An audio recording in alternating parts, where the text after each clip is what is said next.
যারা মেয়ের বাপ আছেন, মেয়ে কার কাছে বিয়ে দিবেন ছেলে খুঁজে পাচ্ছেন না, আপনাদেরকে বলতেছি, আপনাদের এলাকাতে ফজরের নামাজের জামাতে নিয়মিত যে সমস্ত যুবকদেরকে দেখবেন হাজির হয়, খুব সুন্দর করে ধীরস্থিরতার সাথে নামাজ কালাম ফজরেরটা পড়ে, অন্যগুলোর কথা আমি বলি, অন্যগুলো তো বটেই, ফজরের নামাজ যারা নিয়মিত হাজির হয় এবং ওয়াক্তমতো পড়ে, হারাম থেকে বাঁচার জন্য যুদ্ধ এবং সংগ্রাম করে, ভদ্র নম্র, এই ছেলেগুলো যদি গরিব হয় আপনার মেয়ে বিয়ে দেন, ইনশাআল্লাহ তারা সুখে থাকবে। আল্লাহ তাআলা আমাদের মেয়ের বাবাদের সুমতি দান করুক।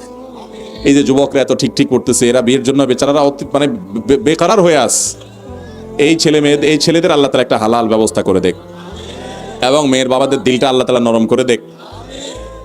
আর ছেলের বাবারা যৌতুক খাওয়ার হারাম খড়ি থেকে আল্লাহ তাআলা বেঁচে থাকার তৌফিক দান করো। যুবকরা যৌতুক মুক্ত বিয়ে করবেন তো ইনশাআল্লাহ?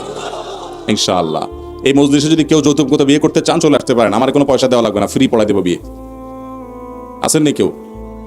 দুই পক্ষ যদি রাজি থাকেন চলে আসলে পড়াই দেবো ইনশাআল্লাহ। রেডি আসেনি? কোনো বিয়া মুখোমুখি আসেনি? যদি মুখোমুখি থাকে, বিয়ে তো এরকম বললে হয় না, তাহলে নিয়ে আসতে পারেন। আমরা ইনশাআল্লাহ যৌতুক মুক্ত বিয়ে এদেশে প্রতিষ্ঠিত করতে হবে ইনশাআল্লাহ। যুবকরা যদি জাগে এই দেশটা পরিবর্তন হতে বাধ্য। আল্লাহ তাআলা তৌফিক দান করুন।